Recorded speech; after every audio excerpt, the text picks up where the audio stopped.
Welcome, you're here.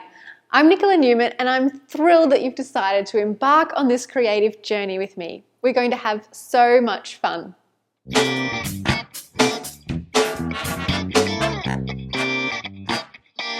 So in this 10-day e-course, we've got 5 videos coming your way. This is our first video, and in this video we're going to cover which materials you need as a very basic painting kit to get started. In the second video, we're going to do a very fun, simple process to actually do a painting on canvas. In our third video and fourth video, we're going to explore a couple of other techniques that I personally use in my creative practice that help me keep in the flow and help me express myself in other ways. Those 2 things are photography and writing. And in our 5th video, we'll look at the 8 elements to flourish with painting and creativity to keep the ball rolling for you. So in this video, we're looking at art materials, and I really want to break it down so that it's as easy as possible for you to be able to go out to the shops, feel comfortable knowing what you're buying, and come home and join in our painting exercise in the subsequent video.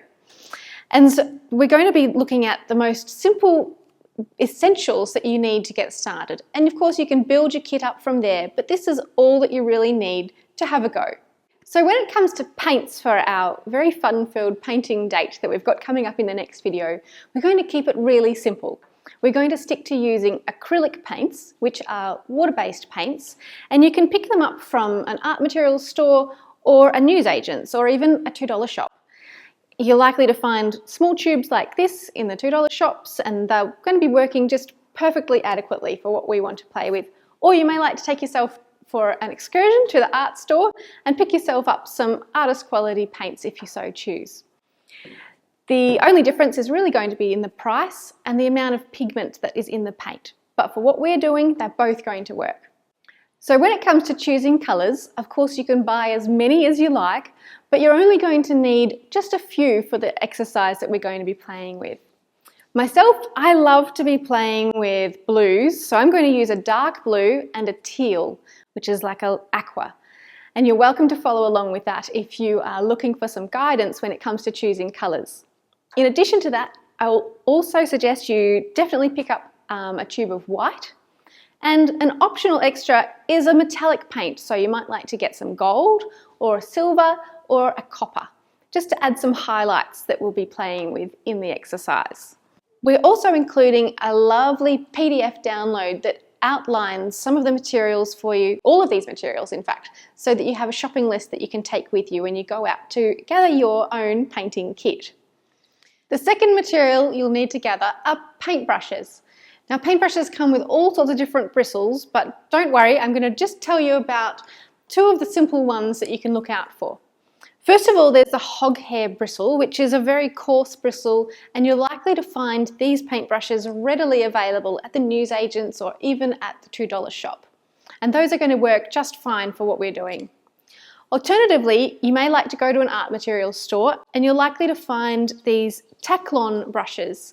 These are a synthetic fibre and they're a little bit softer, and I love personally using these myself, but really what you're looking for is a flat brush, and it doesn't matter if it's hog hair or Taklon.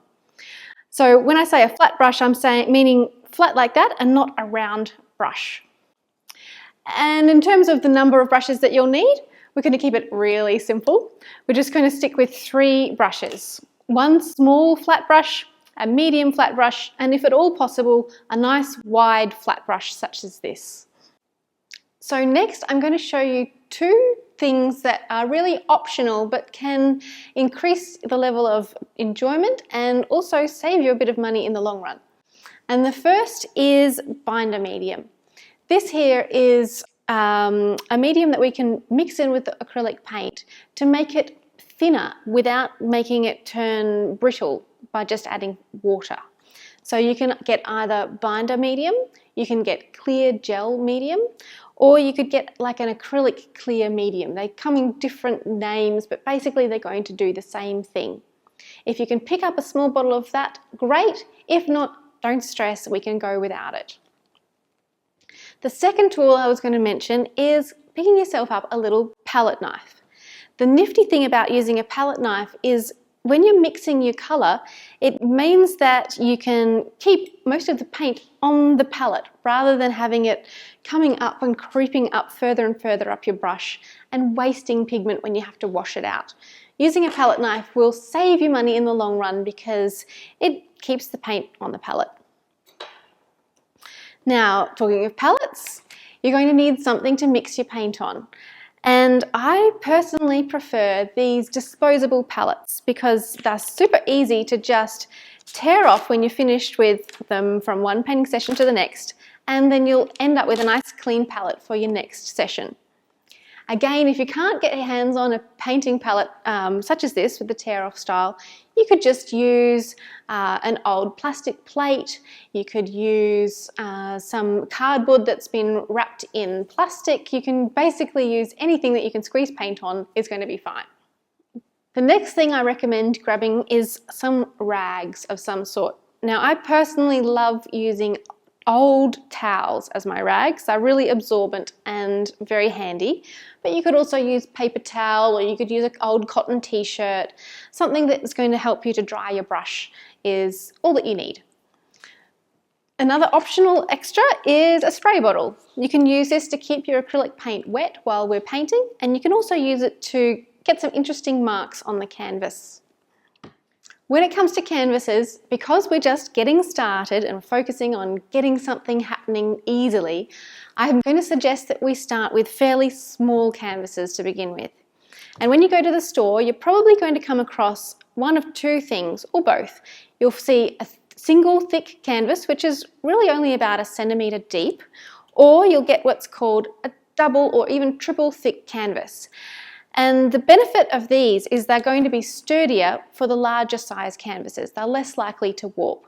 So I'll leave that up to you as to what style you want to buy, but if you keep them small, you can buy either style.